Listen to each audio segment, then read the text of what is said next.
Enzo, buntis ako. Narito ang sapatos ng anak natin. Ang munting sapatos na kulay puti ay nanginginig sa mga kamay ni Maribel o Belle para sa mga taong nakakakilala sa kanya.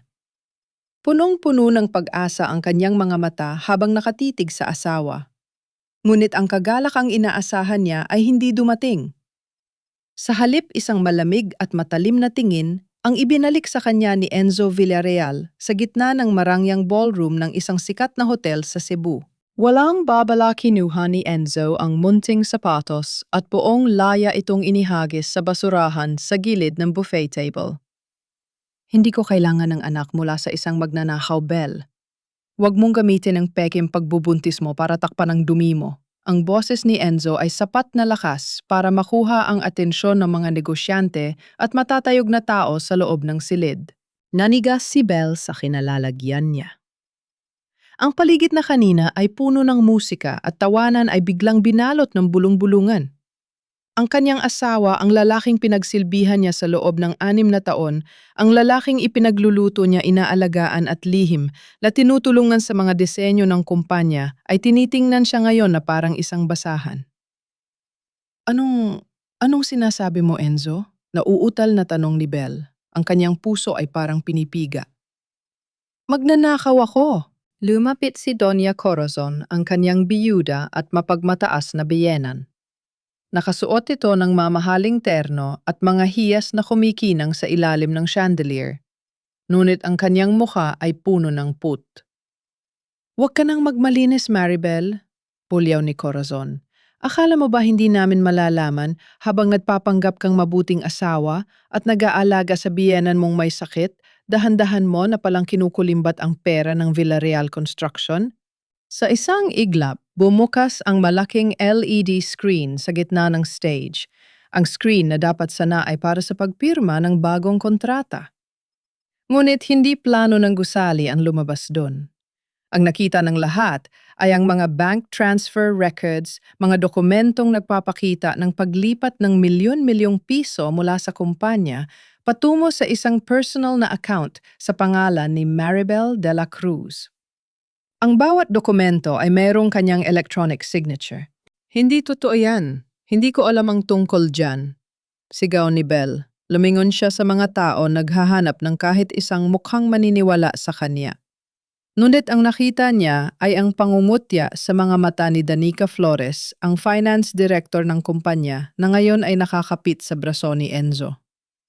Maganda si Danica, matalino at higit sa lahat mula sa mayamang pamilya. Hindi tulad ni Belle na isang simpleng inhinyera mula sa probinsya na tinalikuran ng karira para maging asawa lang. "Belle, sapat na ang ebidensya," malumanay, ngunit mapanira ang boses ni Danica.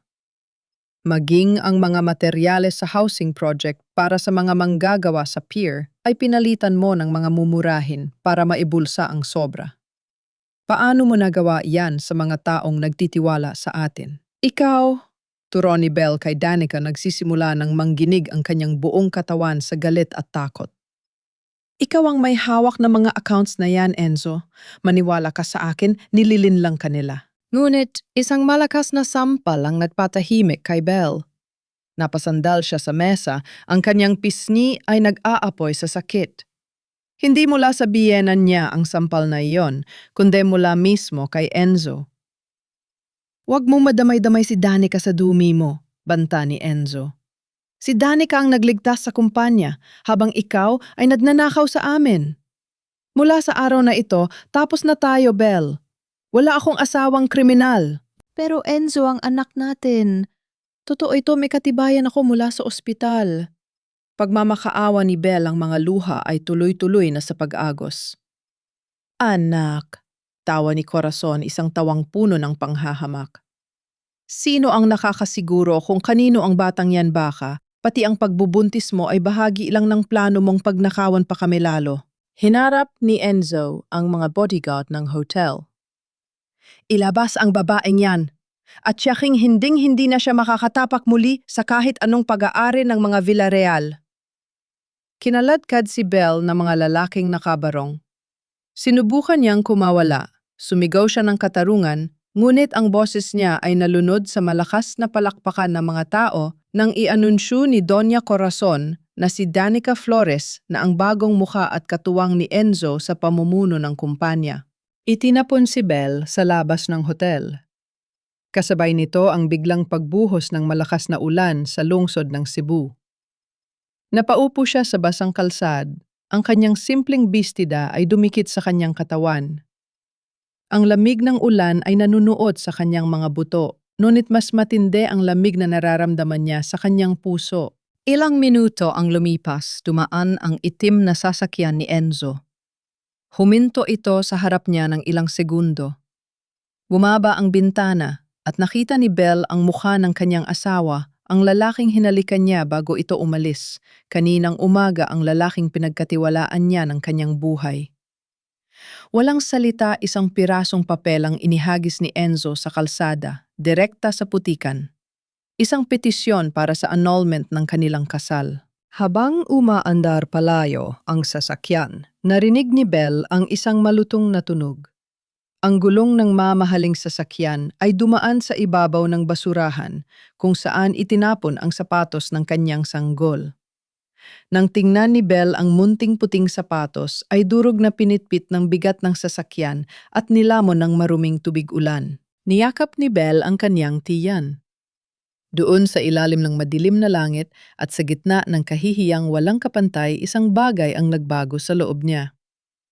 Ang sakit ay dahan-dahang napalitan ng isang tuyot at matigas na determinasyon. Hindi niyo lang ako kinalimutan bilang asawa, Enzo Corazon? Bulong niya sa gitna ng hagulgol at ulan. Kinalimutan niyo rin kung sino ako bilang isang inhinyera? Ang mga pundasyong itinayo niyo sa kasinungalingan? Ako mismo ang magpapabagsak niyan. Tumayo si Belle kahit nanginginig ang mga tuhod. Hindi siya lilingon. Wala siyang dalang. Kahit ano kundi ang apoy ng paghihigan at ang tibok ng puso ng kanyang anak. Naglakad si Belle ng walang patutumuhan. Ang bawat hakbang niya sa maputik na eskinita ng Cebu ay tila paghatak sa isang mabigat na kadena. Ang ulan ay tumigil na, ngunit ang ginaw sa kanyang balat ay nanatili tuyo na ang kanyang mga luha, pero ang hapdi sa kanyang dibdib ay lalong nag-aalab. Wala siyang pera, wala siyang telpon, at ang kanyang mga dating kaibigan sa alta sosyedad ay tiyak na nakatalikod na sa kanya matapos ang iskandalong nangyari sa hotel. Diyos ko, ikaw ba yan? Isang pamilyar na boses ang pumutol sa kanyang pag-iisip. Isang matandang babae na may suot na kupas na duster at tsinelas ang mabilis na lumapit sa kanya. Si Aling Nena. Siya ang dating tagapagluto sa mansyon ng mga Villarreal na tinanggal ni Doña Corazon nung nakaraang taon dahil lamang sa pagkabasag ng isang mamahaling plorera. Si Belle ang nagbigay sa kanya ng pera para makauwi sa probinsya noon at tila itinadhana ng langit na magtagpo silang muli. Aling Nena? Ang tanging nasabi ni Belle bago tuluyang nanghina ang kanyang mga tuhod. Nang magising si Belle, ang amoy ng usok ng kahoy at tuyong isda ang bumati sa kanya. Hindi ito ang malambot at mabangong kama sa mansyon. Ang kanyang hinihigaan ay isang manipis na banig sa loob ng isang maliit na bahay na yari sa pinagsama-samang kahoy at yero. Sa labas, naririnig niya ang ingay ng mga batang maglalaro at ang tawanan ng mga lalaking naghahanda para sa trabaho sa pier. Uminom ka muna ng mainit na lugaw, Ija. Pasensya ka na sa lugar namin, malayo ito sa kinagisnan mo, sabi ni Aling Nena habang inilalapag ang isang mangkok sa tabi niya. Salamat po, Aling Nena. Wala na po akong ibang matutuluyan. Itinapon na ako ng mga Villarreal na parang basura. Bulong ni Belle, ang kanyang boses ay puno ng pait. Nabalitaan ko ang nangyari sa radyo kanina, Belle.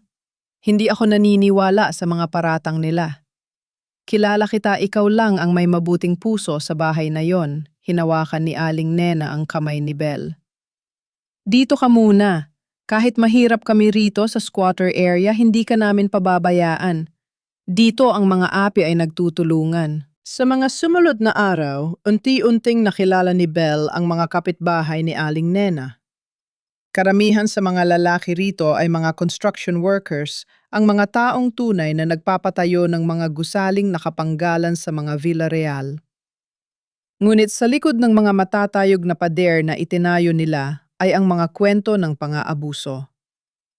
Isang hapon, nakita ni Belle ang isang lalaking may benda sa braso na nakaupo sa tapat ng kanilang bahay. Si mga Gardo, isa sa mga senior foreman ng Villarreal Construction. Bakit hindi ka nagpapaggamot sa ospital ng kumpanya Manggardo? Tanong ni Belle habang tinutulungan itong ayusin ang benda. Tumawa ng mapait ang matanda. Hospital, Ma'am Belle? Matapos akong mahulog dahil sa marupok na scaffold, tinanggal ako agad ni Sir Enzo. Sabi niya kasalanan ko raw dahil naging pabaya ako. Wala kaming insurance, wala ring separation pay. Pinalitan nila kami ng mga batang trabahador na mas murang bayaran. Kamuyom ang mga palad ni Belle. Alam niyang may budget ang kumpanya para sa safety equipment at insurance dahil siya mismo ang nag-compute noon sa mga unang draft ng proyekto. Ngunit tila mas pinili ni na Enzo at Danica na ibulsa ang pera kaysa protektahan ang mga gagawa. Ganyan na ang kalakaran na yon sa Villarreal Construction, ma'am. Dagdag pa ng isang lalaking lumapit may hawak na gusot-gusot na asul na papel. Tingnan nyo itong bagong plano para sa housing project sa pier. Kahit kaming mga hamak na trabahador, alam naming may mali rito. Kinuha ni Belle ang papel. Ang kanyang mga mata bilang isang structural engineer ay mabilis na sinuri ang bawat guhit. Sa isang tingin pa lang, tumigil ang tibok ng kumpanya niya.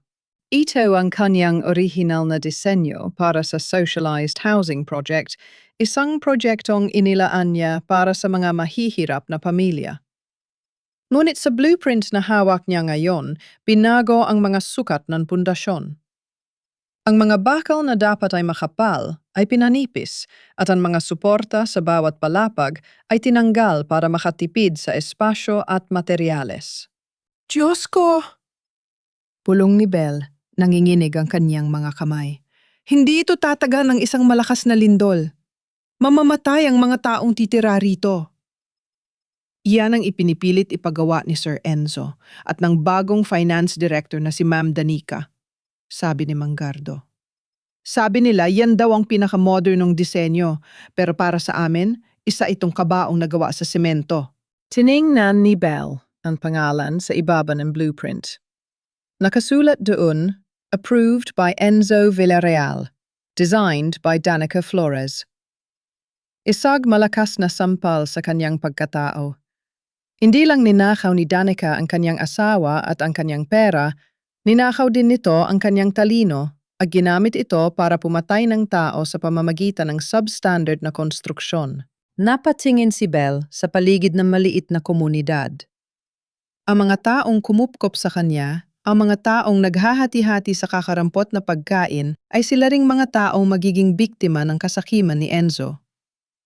Hindi ko hahayaang mangyari ito, sabi ni Belle sa kanyang sarili. Ang kanyang mga mata ay naglalabas ng kakaibang liwanag. Ginamit niyo ang pangalan ko para sa krimen niyo. Na yon, gagamitin ko ang talino ko para wasakin kayo. Eksakto sa sandaling iyon, isang itim na SUV ang huminto sa dulo ng eskinita. Bumaba ang bintana at nakita ni Belle ang pamilyar na mukha ni Danica Flores, nakasuot ng sunglasses at may dalang mga flyers para sa grand launching ng bagong proyekto. Mabilis na nagtago si Belle sa likod ng pader, ngunit ang kanyang puso ay bumibilis. Napansin niya ang isang mahalagang bagay.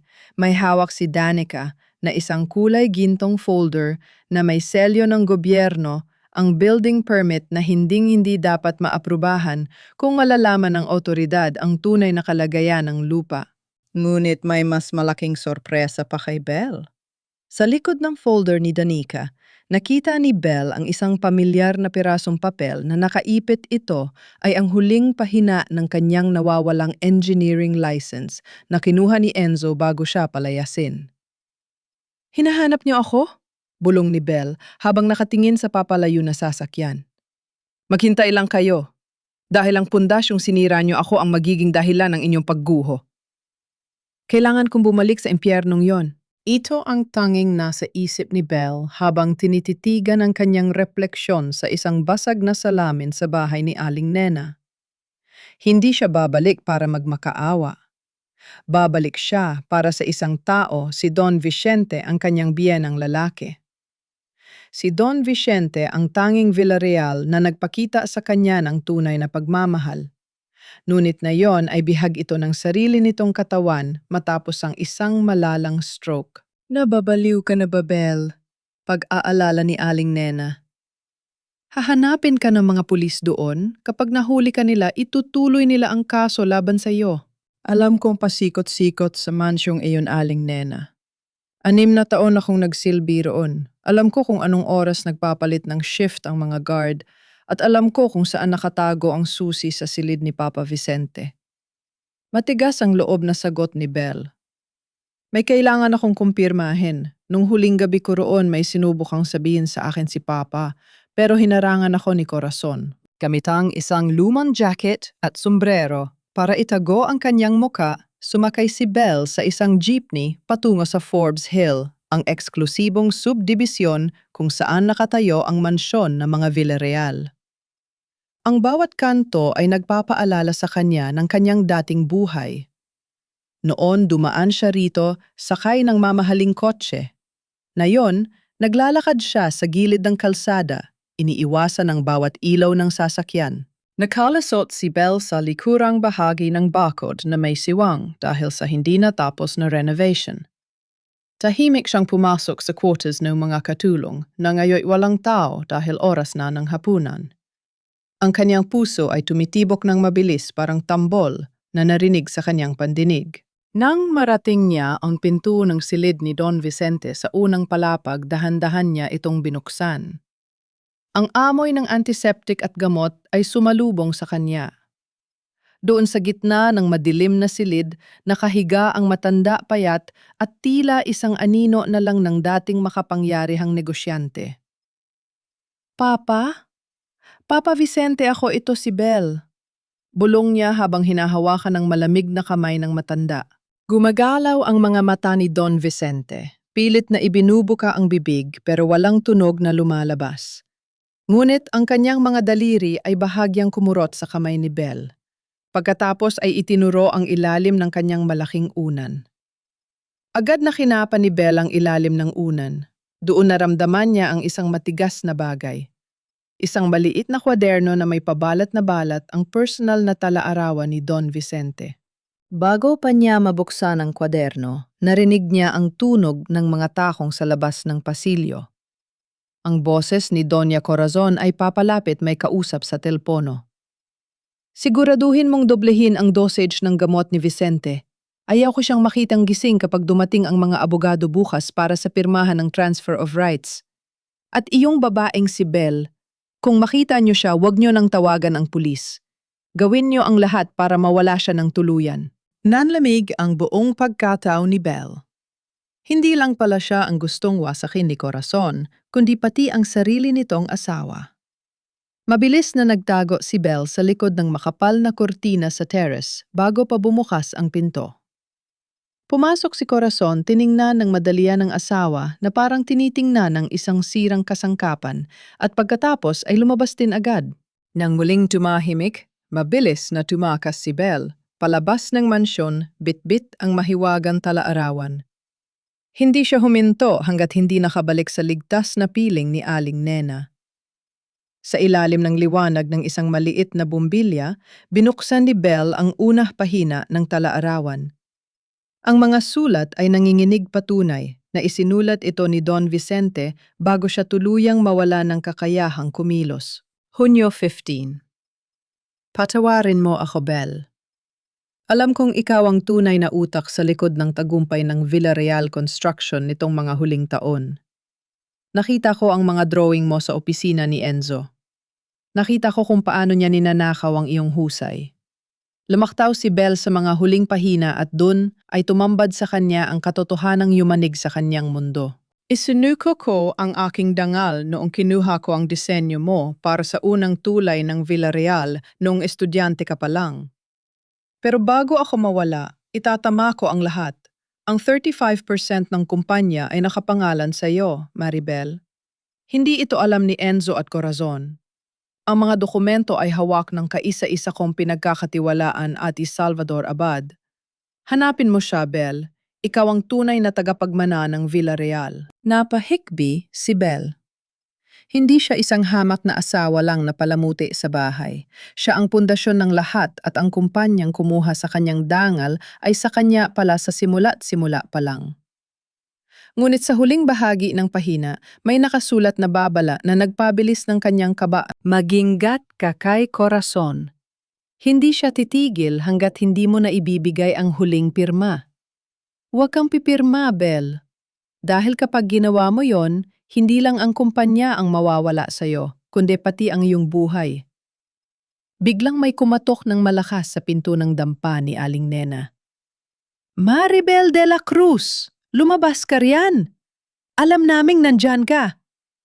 Ang boses ng mga pulis may nagsuplong sa kanya. Mabilis na itinago ni Belle ang talaarawan sa loob ng kanyang damit.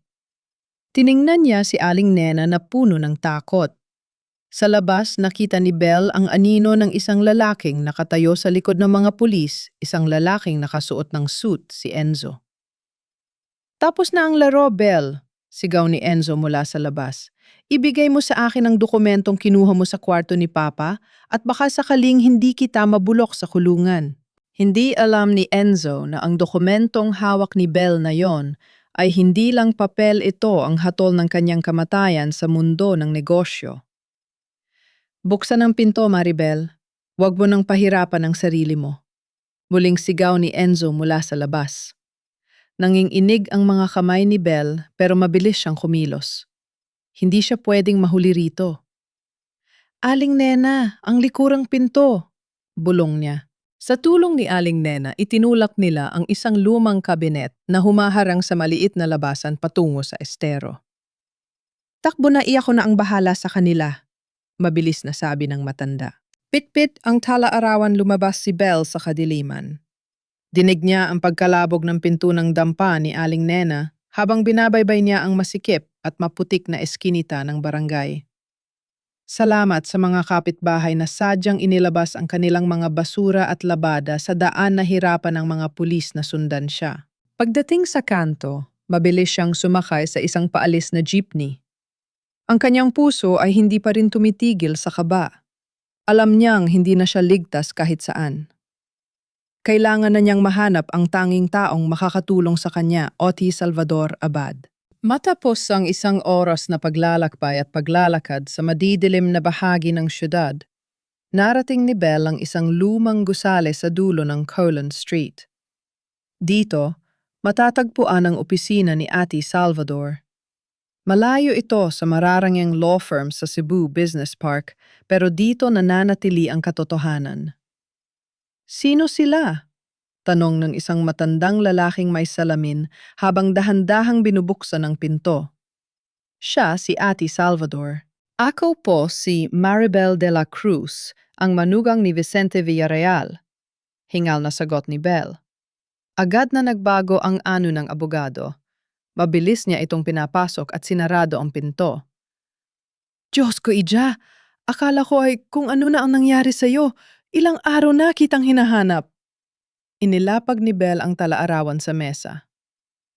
Alam ko na po ang lahat, attorney. Alam ko na ang tungkol sa 35% na shares at ang katotohanang minakaw nila ang mga disenyo ko.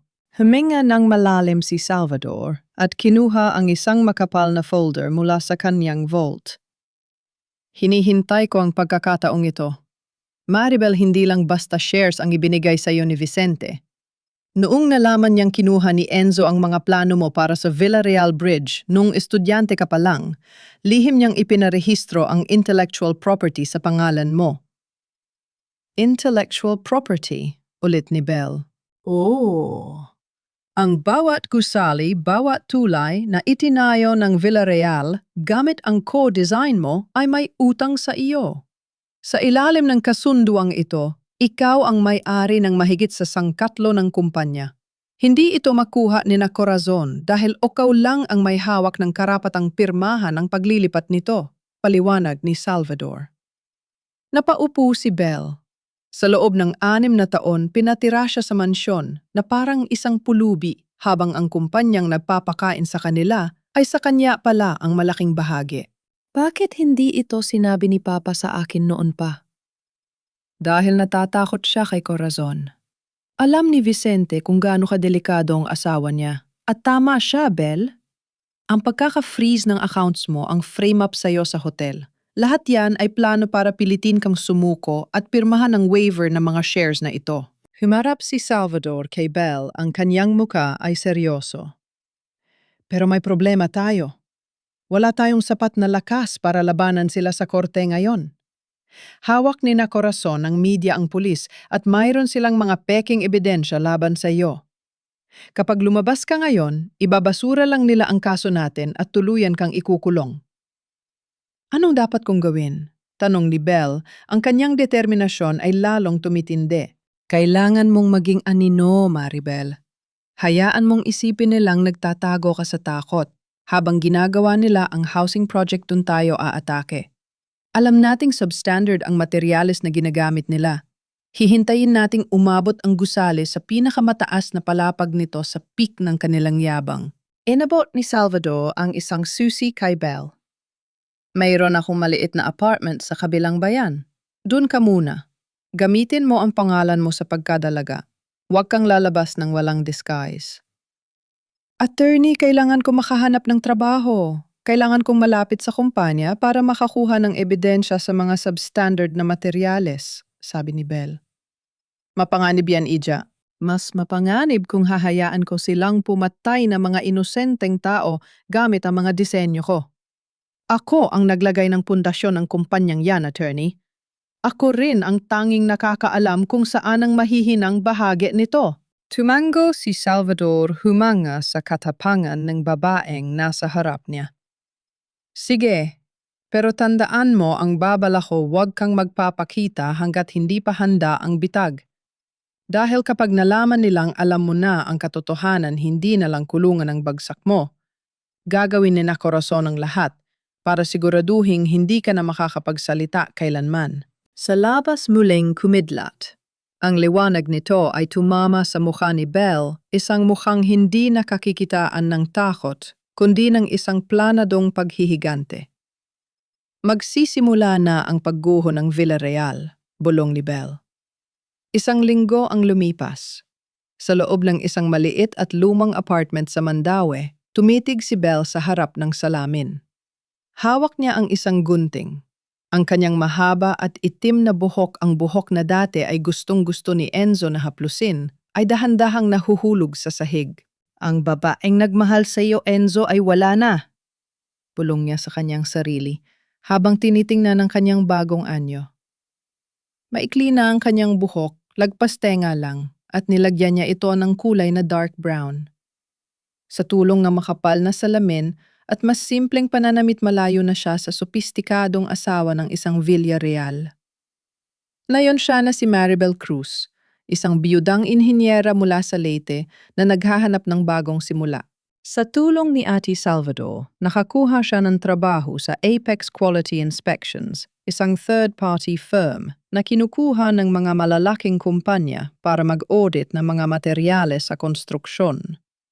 Ang Apex ang kasalukuyang nakakontract para suriin ang housing project ng Villarreal Construction sa pier. Ito ang perpektong pwesto para sa kanya.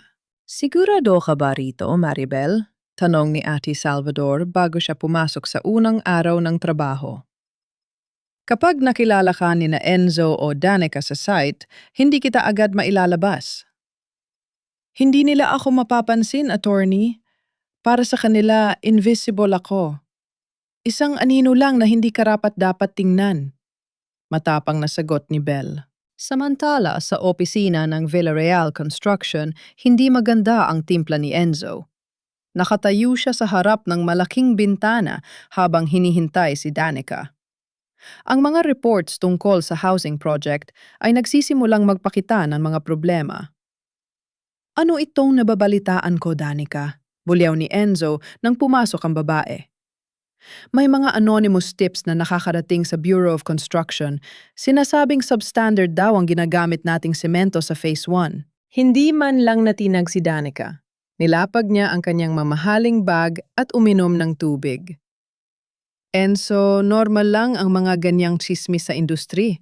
Siguradong galing yan sa mga karibal natin na gustong sumira sa pangalan mo. Huwag kang mag-alala, kontrolado ko ang mga inspektor ng Apex. Siguraduhin mo lang, kapag pumali ang proyektong ito, hindi lang pera ang mawawala sa atin.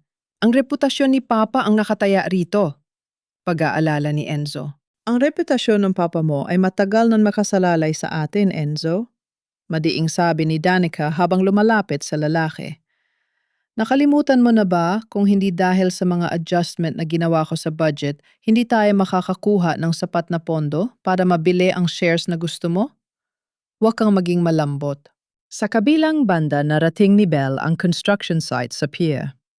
Ang alikabok init ng araw at ingay ng mga makina ay tila musika sa kanyang pandinig. Dito siya nabibilang. Dito siya tunay na malakas. Cruz, halika rito, tawag ng kanyang supervisor sa Apex. Suriin mo ang batch ng semento na kadarating lang. May reklamo ang ilang foreman, masyado raw malabnaw ang halo.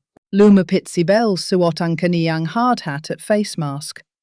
Gamit ang kaniyang dalubhasang mata, hindi na niya kailangan ng laboratory test para malaman ang katotohanan. Hinawakan niya ang sample ng semento. Masyadong maraming buhangin. Masyadong kakaunti ang adhesive material.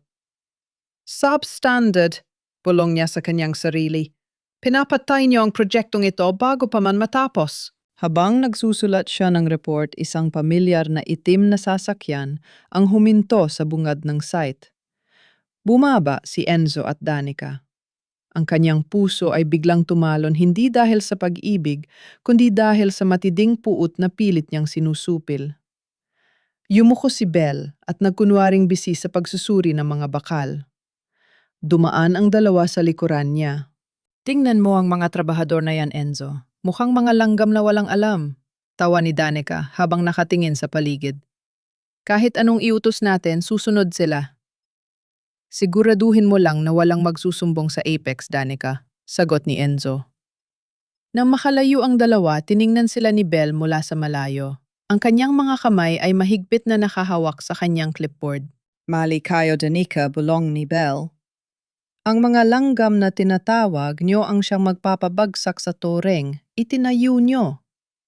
Pag-alis ng dalawa mabilis, nakinuha ni Belle ang kanyang phone at lihim. Nakinuhanan ng larawan ang mga delivery receipts ng semento na may pirma ni Danica. Nuit bago siya makalayo, isang kamay ang humawak sa kanyang balikat. Hoy Cruz, anong ginagawa mo rito sa labas ng testing area? Bakit ka kumukuha ng litrato? Ang foreman na tauhan ni Enzo. Ang kanyang puso ay tumibok ng mabilis. Nahuli ba siya? Anong ginagawa mo rito, Cruz? Bakit ka kumukuha ng litrato ng mga resibo? Muling tanong ng foreman, ang kanyang boses ay puno ng hinala. Nanlamig ang mga kamay ni Belle sa loob ng kanyang gloves, pero pilit niyang pinakalma ang kanyang paghinga.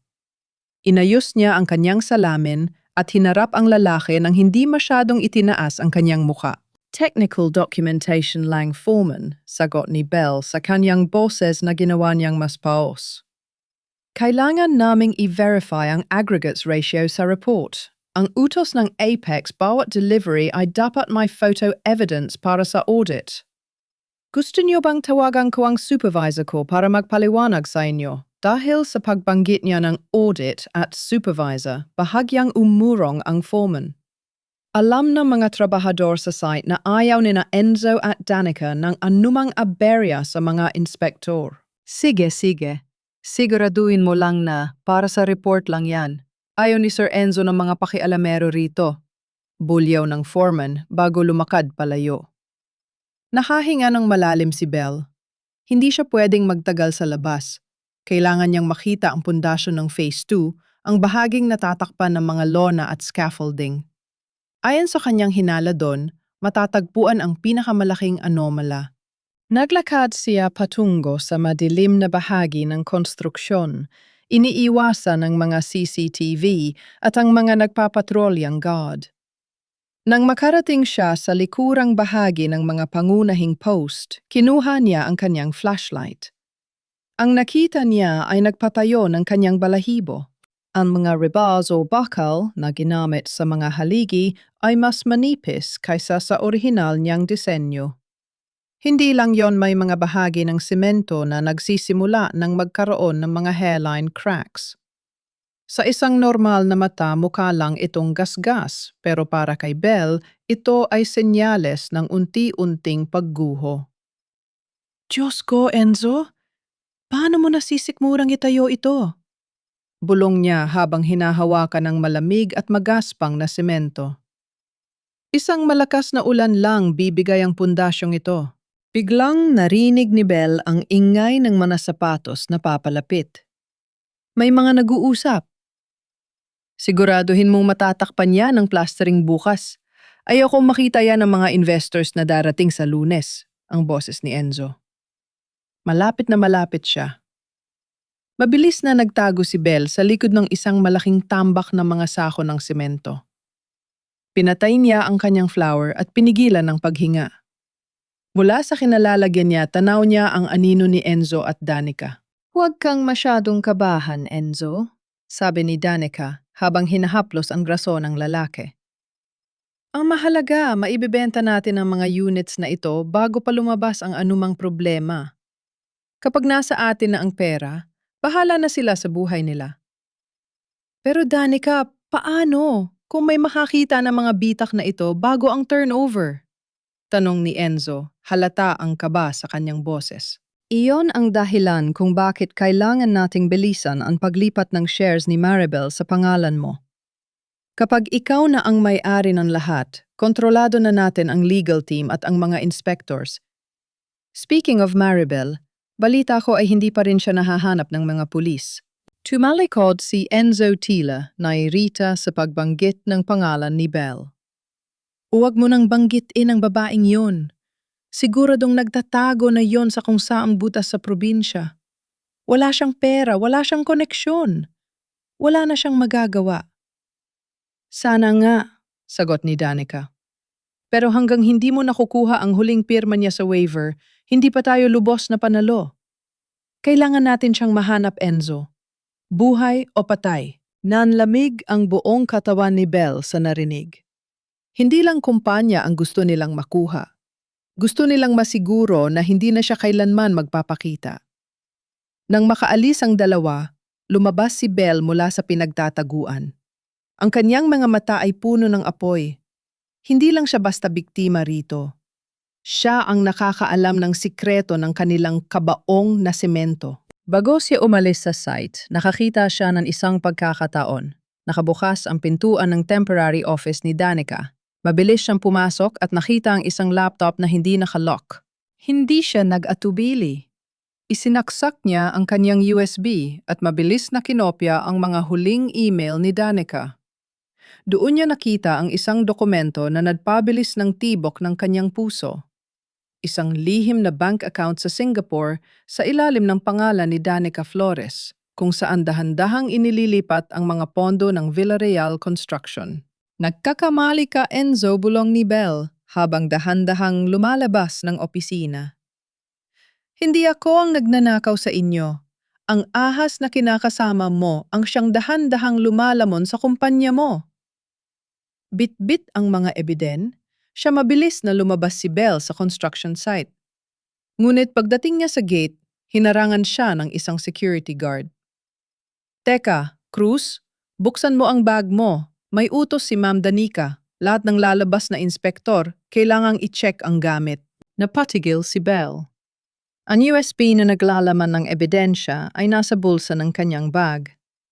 Kapag nakita ito, tapos na ang kanyang misyon.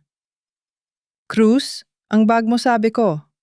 Ulit ng guard, mas mahigpit na ang hawak sa kanyang batuta. Ramdam ni Belle ang pawis na namumuo sa kanyang noo. Sa loob ng kanyang bag, sa ilalim ng mga gamit sa pagsusuri, nakatago ang USB na puno ng ebidensya. Kung bubuksan ito, hindi lang siya mawawala ng trabaho. Hihintayin siya ni Enzo sa labas ng gate. Dahan-dahan niyang ibinaba ang bag, ngunit bago pa man ito mahawakan ng guard, isang malakas na sigaw ang umalingaw-ngaw mula sa loob ng site. Ang crane may bumigay sa Phase 2 tulong. Napalingon ang lahat kabilang ang security guard. Isang malaking tipak ng semento ang bumagsak malapit sa temporary office, dahilan para magpanik ang mga trabahador. Sa gitna ng kaguluhan, nakita ni Bell ang pagkakataon. Habang nakatingin ang guard sa usok at alikabok, mabilis niyang isiniksik ang USB sa loob ng kanyang medyas at muling isinara ang bag. Sige na, Ija, umalis ka na rito. Baka madamay ka pa. Sigaw ng guard na nakalimutan na ang inspeksyon dahil kailangan niyang rumespond sa aksidente. Hindi na nag-atubili si Bell. Mabilis siyang lumabas at hindi lumingon hanggang sa makasay ng jeepney. Pagdating sa kanyang apartment nang hihina siyang napasandal sa pinto. Ngunit ang kanyang takot ay mabilis na napalitan ng pot. Ang aksidenteng iyon sa site ay patunay lamang na tama siya, marupok ang pundasyon ng Villarreal. Panahon na para malaman niyo na hindi ako namatay sa gabing itinapon niyo ako, bulong ni Bell. Kinabukasan, isang courier ang dumating sa mansyon ng mga Villarreal. Kasalukuyang nag-aalmusal sina Doña Corazon at Enzo nang ilapag ng katulong ang isang maliit na kahon sa mesa. Para kanino yan? Tanong ni Corazon habang humihigop ng kape. Para sa inyo po, Donya, sagot ng katulong. Pinuksan ni Corazon ang kahon.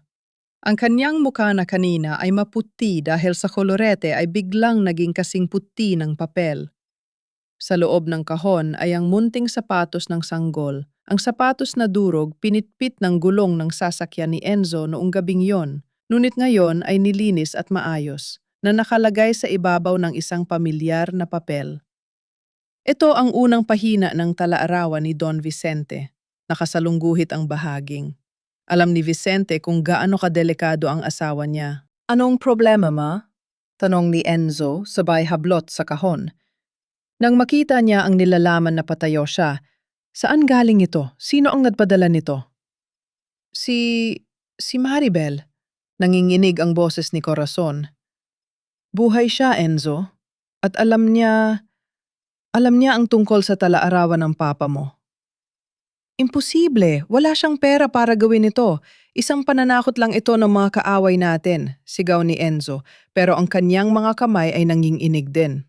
Eksakto sa sandaling iyon, tumunog ang personal na cellphone ni Enzo. Isang unknown number. Sinagot ito ni Enzo, ang kanyang boses ay puno ng galit. Sino ito? Kung balak mong magbiro, sisiguraduhin kong mabubulok ka sa kulungan. Isang malamig at pamilyar na boses ang sumagot mula sa kabilang linya. Isang boses na tila nanggagaling sa kabilalimang bahagi ng hukay. Kumusta ang almusal niyo, Enzo? Masarap ba ang pagkaing binili gamit ang perang minakaw sa mga manggagawa? Bell, nanlaki ang mga mata ni Enzo. Nasaan ka? Sumuko ka na sa pulis kung ayaw mong lumala ang sitwasyon mo? Huwag kang mag-alala, Enzo. Malapit na akong sumuko, pero hindi sa pulis nyo. Darating ako sa inyo kapag ang bawat post ng proyektong ipinagmamalaki nyo ay nagsimula ng bumagsak. Tandaan mo ito, ang bawat bitak sa semento ay ang bawat luhang ibinuhos ko noong gabing yon. Makinig ka, Maribel? Hindi na ako nakikinig, Enzo. Ngayon kayo naman ang manonood habang dahan-dahang gumuguho ang mundo nyo. Pakaingatan mo ang mama mo. Baka atakihin siya sa puso kapag nalaman niyang hawak ko na ang susi sa Singapore account ni Danica. Pinatol ni Bell ang tawag. Sa loob ng mansyon, binitawan ni Enzo ang kanyang telepo. Napatingin siya kay Corazon na ngayon ay hawak-hawak ang kanyang dibdib, hindi makahinga sa takot. Enzo? Hanapin mo siya, bulong ni Corazon. Huwag mong hayaang makapagsalita ang babaeng yan, dahil kapag nalaman nila ang totoo tungkol sa papa mo, tapos na tayo. Habang sa kabilang bahagi ng lungsod, nakatayo si Bell sa harap ng kanyang desk. Sa tabi niya ay si Ate Salvador na nakangiti ng tipid. Nagsimula na ang giyera, Maribel, sabi ng abogado. Hindi attorney, sagot ni Bell habang tinititigan ang mga ebidensya sa kanyang computer. Nagsimula na ang kanilang paghatol. Hindi mapakali si Enzo sa loob ng kanyang marang, yang opisina.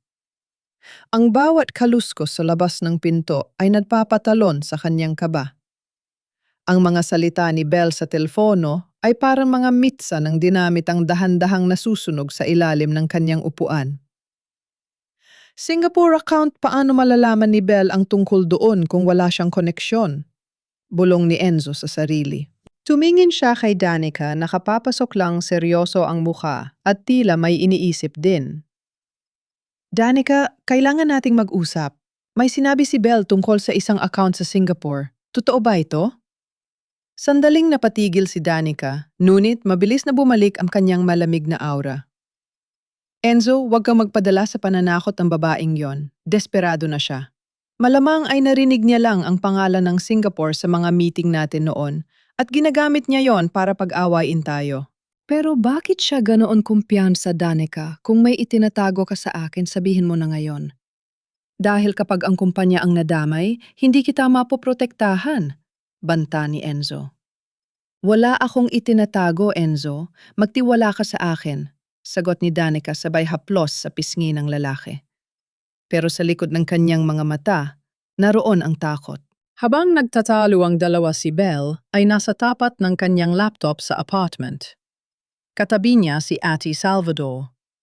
Ang USB na nakuha niya sa site ay naglalaman ng higit pa sa inaasahan niya. Hindi lang ito tungkol sa pera. Ito ay tungkol sa kataksilan sa loob mismo ng pamilya Villarreal. Ipadala mo na, Maribel, sabi ni Salvador. Ito ang magiging huling pako sa kabaong ng kanilang tiwala sa isa't isa. Pinindot ni Bell ang send. Sa loob ng opisina, tumunog ang personal na email ni Enzo.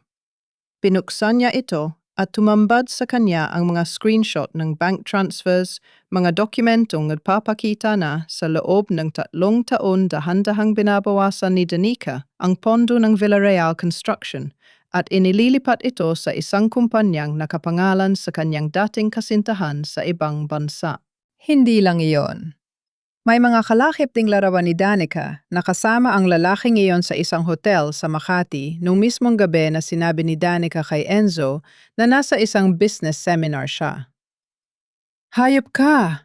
Ang tanging nasabi ni Enzo nang inginig ang kanyang buong katawan habang itinatapat ang screen ng laptop kay Danica. Ano ito, Danica?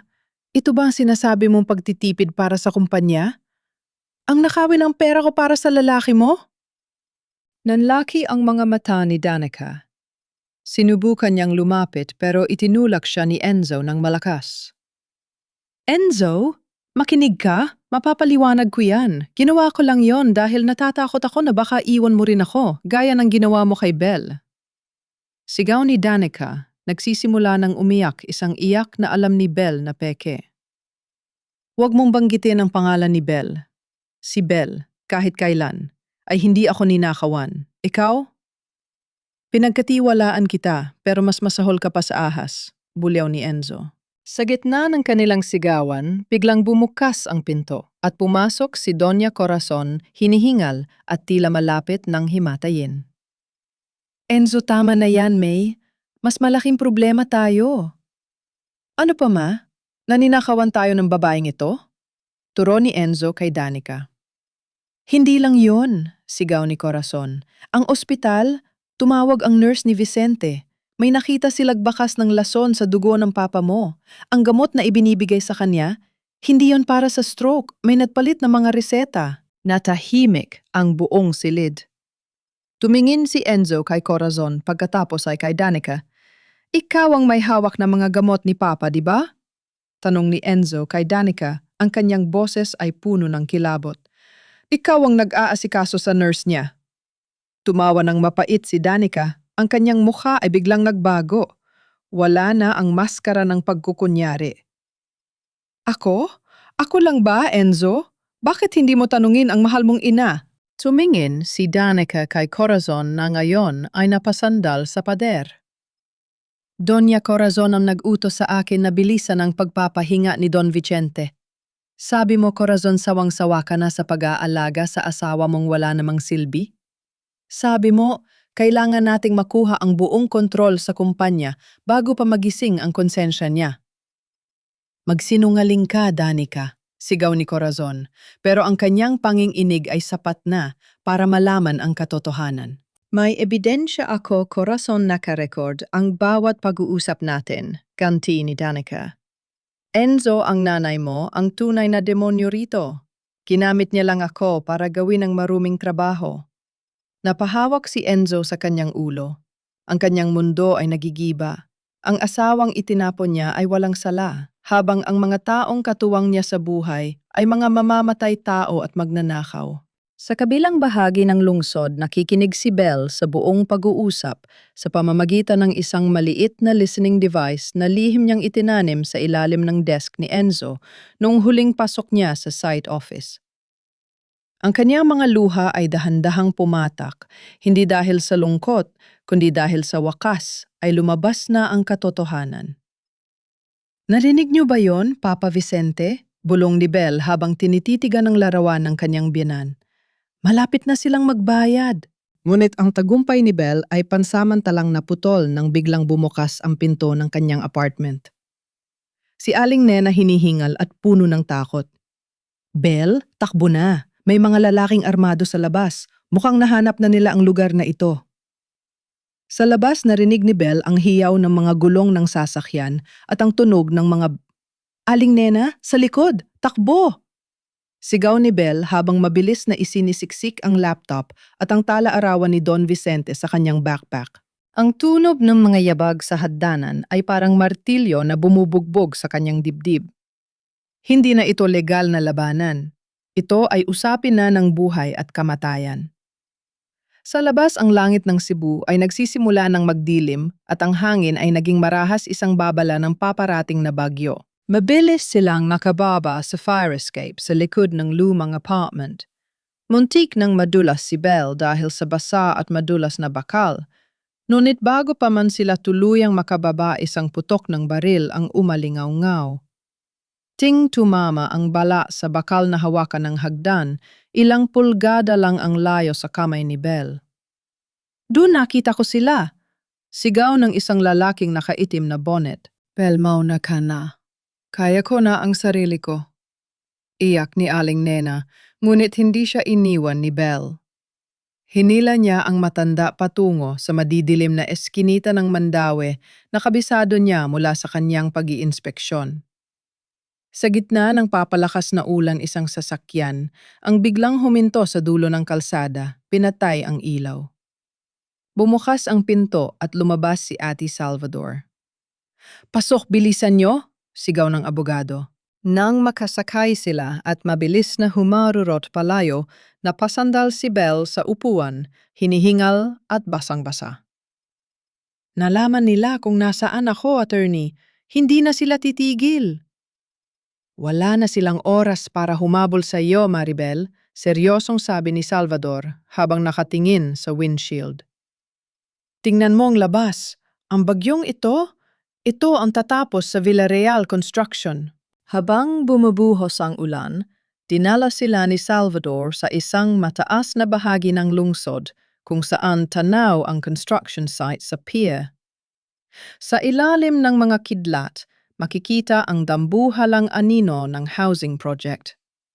Ang gusali ay hindi gumagalaw, lunit para kay Belle, naririnig niya ang bawat pagdaing ng semento.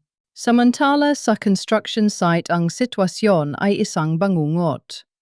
Ang hangin ay humahampas sa mga scaffolding at ang tubig ulan ay mabilis na nanunuot sa mga bitak na pilit na itinago ni Enzo.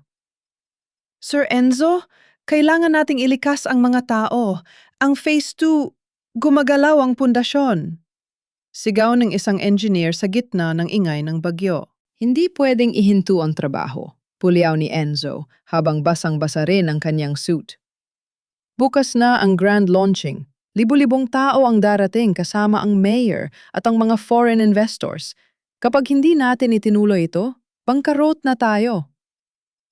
Pero sir, delikado ang ginamit nating semento ay hindi para sa ganitong kalakas na ulan. Giit ng engineer. Isang malakas na sampal ang isinagot ni Enzo. Pinturahan niyo ang mga bitak. Lagyan niyo ng suporta ang mga haligi. Gawin niyo ang lahat. Kung hindi sisiguraduhin kong wala na kayong makukuhang trabaho sa Cebu.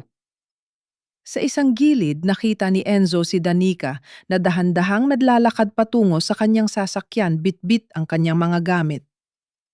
Saan ka pupunta? Hablot ni Enzo sa braso ni Danica. Paalis na ako, Enzo Baliw, kana mamamatay ang mga taong papasok sa gusaling iyan bukas at ayaw kong madamay sa kaso mo. Sigaw ni Danica. Hindi ka aalis kung babagsak ako kasama kitang babagsak. Sigaw ni Enzo, pero bago pa niya mapigilan si Danica, isang malakas na tunog ng pagkabali ng bakal ang narinig ng lahat. Crack!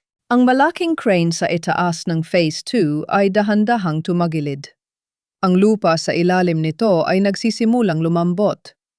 Ang mga trabahador ay nagsimulang magtakbuhan sa takot. Sa kabilang bahagi ng lungsod, nakita ni Belle ang pangyayari sa pamamagitan ng kanyang binoculars. Ang kanyang puso ay pinipiga. Hindi niya pwedeng hayaang maging libingan ng mga inosente ang gusaling iyon. Attorney, kailangang malaman ng publiko ngayon sabi ni Belle. Mapanganib, Maribel.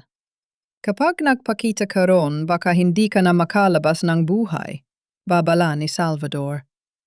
Kung hindi ako kikilos, daan-daang pamilya ang mamamatay bukas. Hindi ko kayang dalhin ang buding iyon. Matapang na sabi ni Belle habang isinusuot ang kanyang safety vest. Hindi na ito tungkol sa shares o sa pera. Tungkol ito sa buhay ng mga tao. Kinuha ni Belle ang kanyang telepono at ginawa ang isang bagay na magbabago sa lahat. Nag-livestream siya sa social media, suot ang kanyang engineering license sa kanyang dibdib. Ako si Maribel de la Cruz, ang tunay na engineer sa likod ng proyektong ito. Simula niya ang kanyang boses ay matatag sa gitna ng dagundong ng kulog. Sa lahat ng mga pamilyang balak bumili ng unit sa Villarreal Housing, huwag kayong pumunta bukas. Ang gusaling yan ay isang bitag. At ngayon, papunta ako roon para patunayan ang katotohanan. Sa construction site, nakita ni Enzo ang live stream sa kanyang phone. Nanlaki ang kanyang mga mata. Ang babaeng itinapon niya sa ulan ay muling babalik sa gitna ng pinakamalakas na bagyo ng kanilang buhay. Ihanda niyo ang lahat, sigaw ni Enzo sa kanyang mga tauhan. Huwag niya siyang papasukin. Patarin ang lahat ng ilaw sa site. Ngunit huli na ang lahat. Ang bagyo ay hindi na mapipigilan at ang katarungan ay dahan-dahan ng kumakatok sa pintuan ng mga Villarreal. Ang ulan ay hindi na lamang basta ulan. Ito ay naging isang madambuhalang hagupit ng kalikasan na tila nakikisa sa pot ni Belle.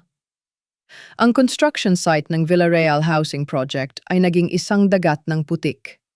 Sa gitna ng dilim tanging ang mga asul at pulang ilaw ng mga sasakyan ng pulis at ang mga floodlights ng mga news crew ang nagbibigay ng liwanag. Hindi kayo pwedeng pumasok pribadong ari-arian nito, sigaw ng security chief ni Enzo sa harap ng gate. Ngunit isang puting sasakyan ang huminto ng mabilis. Bumaba si Belle, suot ang kanyang neon orange na safety vest at ang kanyang engineering helmet. Sa kanyang kamay, mahigpit niyang hawak ang isang folder na nakabalot sa plastic para hindi mabasa. Sa likod niya, kasulod si Ate Salvador at si Mang Gardo kasama ang 10 mga manggagawang handang tumistigo. Padaanin niyo kami. Ang boses ni Belle ay mas malakas pa sa dagundong ng kulog. Ako si Maribel de la Cruz Villarreal, ang may-ari ng 35% ng kumpanyang ito. At bilang major shareholder, iniuutos ko ang agarang pagpapatigil ng operasyong ito. Natahimik ang mga guard. Ang media ay mabilis na itinutok ang kanilang mga camera kay Belle. Ma'am Belle, totoo po bang sinabi niyo sa live stream? Tanong ng isang reporter. Totoo ang lahat, sagot ni Belle. Habang naglalakad papasok, hindi na siya napigilan ng mga guard na natakot sa kanyang autoridad. Sa gitna ng site sa tapat ng gumagalaw na Phase 2, nakatayo sina Enzo, Danica at Doña Corazon. Mukha silang mga basang sisiw sa gitna ng bagyo, pero ang kanilang mga mata ay puno pa rin ng lason. Maribel, ang kapal na mukha mong gumalik dito? Bulyaw ni Corazon habang pinapayungan ng isang bodyguard. Ikaw ang nagnakaw sa amin! Ikaw ang kriminal! Tumigil ka na, Corazon. Malamig na sabi ni Belle habang humihinto sa harap nila. Tapos na ang paghahari niyo, hawak ko ang talaarawan ni Papa Vicente. Alam ko na ang tungkol sa lason. Alam ko na ang tungkol sa pagnanakaw niyo sa mga disenyo ko. Inilabas ni Belle ang dokumento mula sa folder. At ito ang kasunduang pinirmahan ni Papa Vicente bago mo siya tuluyang patayin sa gamot.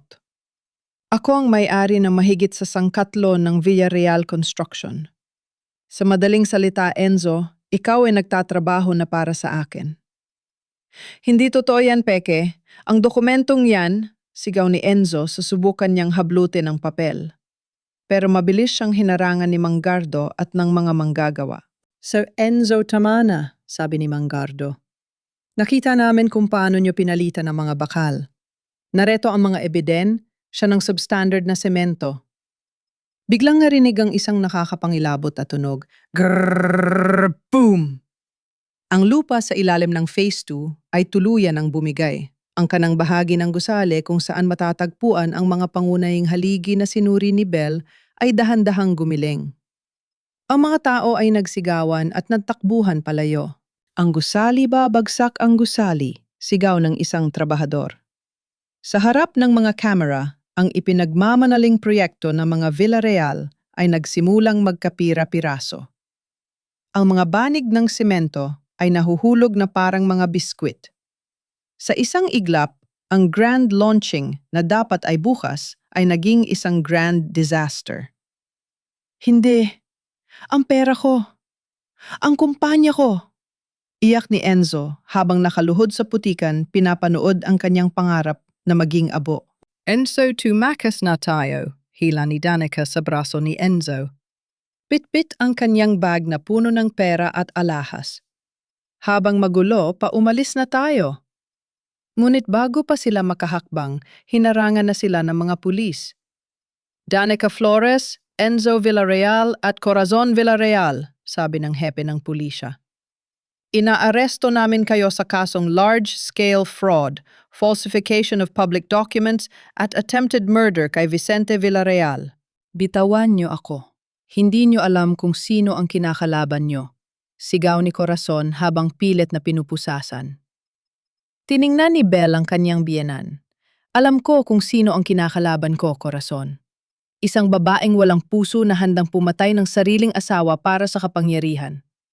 Pero tandaan mo ang pundasyong itinayo sa kasinungalingan kailanman ay hindi tatagal. Lumapit ang mga pulis kay Danica at kinumpiska ang kanyang bag. Dun ay tumambad ang mga Singaporean dollar at ang mga pasaporte para sa kanyang pagtakas. Akala mo ba ay mahal kanya, Enzo?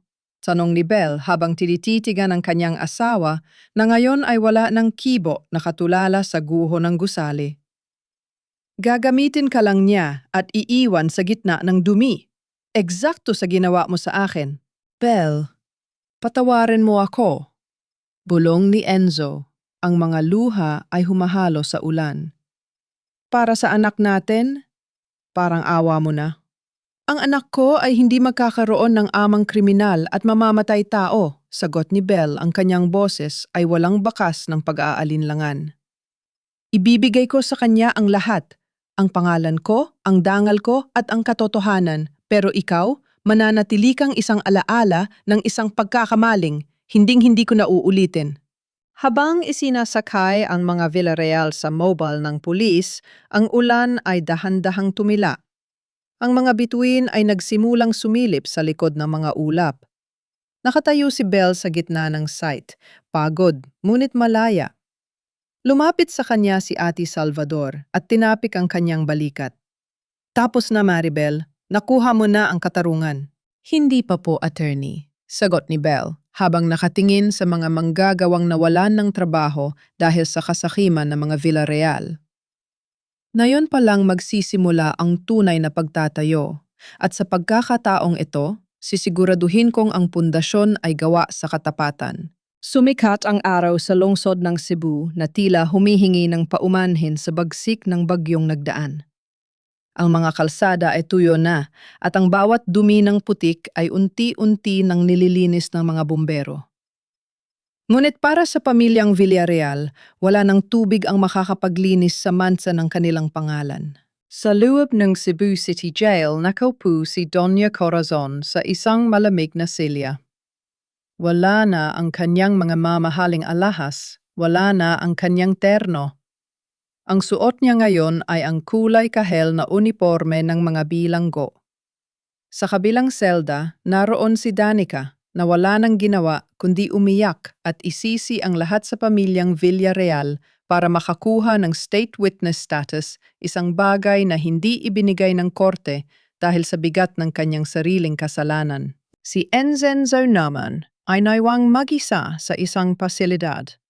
Dahil sa matinding pressure at sa katotohanan na wala ang lahat sa kanya, nagsimula siyang makaranas ng nervous breakdown. Ang tanging binubulong niya sa dilim ay ang pangalan ni Belle, ang babaeng itinapon niya, ang babaeng sana ay nagligtas sa kanya kung pinili niya lang ang katapatan. Samantala sa isang pribadong kwarto sa Cebu Doctors Hospital, isang himala ang nangyayari. Papa? Dahan-dahan lang po, bulong ni Belle habang inaalalayan si Don Vicente na makaupo. Matapos maalis ang mga maling gamot sa kanyang katawan, mabilis na bumuti ang kalagayan ng matanda. Kahit nahihirapan pa ring magsalita, nang tuwid ang kanyang mga mata ay malinaw at puno ng pasasalamat. Salamat Maribel, mahinang sabi ni Don Vicente. Itama mo ang lahat. Itatama ko po, Papa. Pang-ako, sagot ni Belle habang hinahalika ng kamay ng biyanan.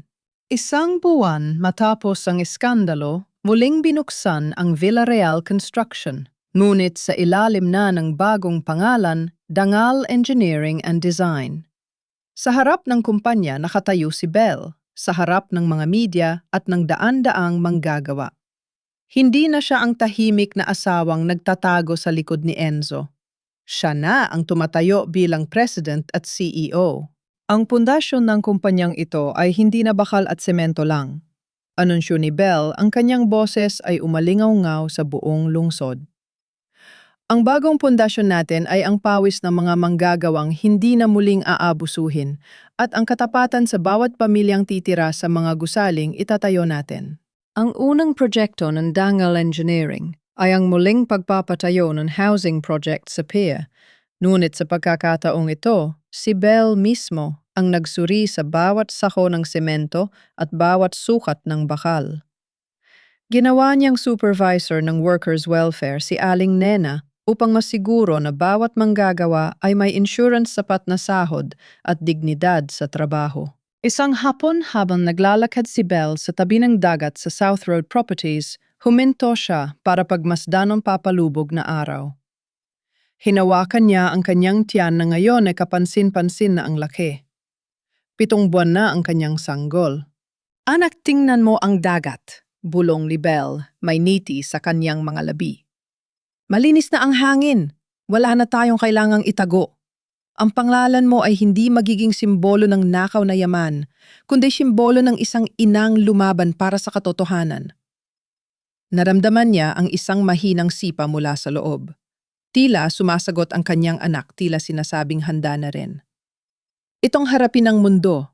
Dumating si Achi Salvador sa kanyang tabi-dala ang ilang dokumento para sa huling pirma sa pagsasara ng kaso ng annulment.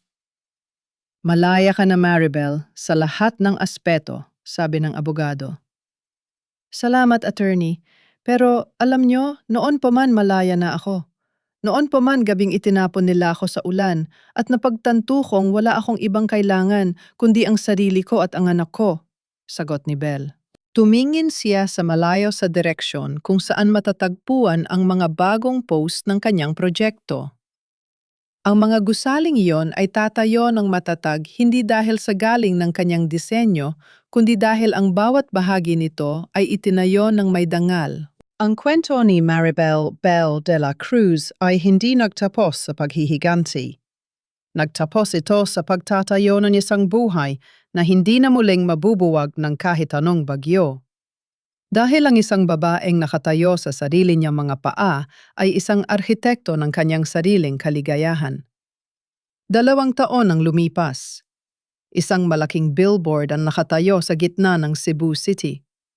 Dito ay makikita ang larawan ni Maribel de la Cruz na pinaranghalan bilang Engineer of the Year.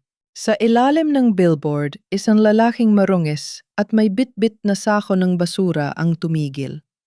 Si Enzo. Pagalagala na lang siya sa mga lansangan, namumulot ng mga plastik para may maibenta. Tumingala siya sa larawan ng kanyang dating asawa. Napakaganda nito, napakaamo at napakamakapangyarihan. Sinubukan niyang tawagin ang pangalan nito pero walang tunog na lumabas sa kanyang tuyong lalamunan. Napansin niya ang isang bata sa larawan na karga ni Belle, isang batang lalaki na may mga mata at niting kawangis niya. Ngunit alam ni Enzo sa batang yun siya ay isang estrangjero, isang anino ng nakaraan na hindi na kailanman magiging bahagi ng maliwanag na kinabukasan ni Belle. Nagpatuloy sa paglalakad si Enzo habang si Belle sa loob ng kanyang opisina ay dahan-dahang isinasara ang kanyang laptop para umuwi at yakapin ang kanyang anak. Ang tunay na tagumpay ay wala sa pagbagsak ng kaaway, kundi sa pagbangon ng mas matatag kaysa sa anumang gusaling kanyang itinayo.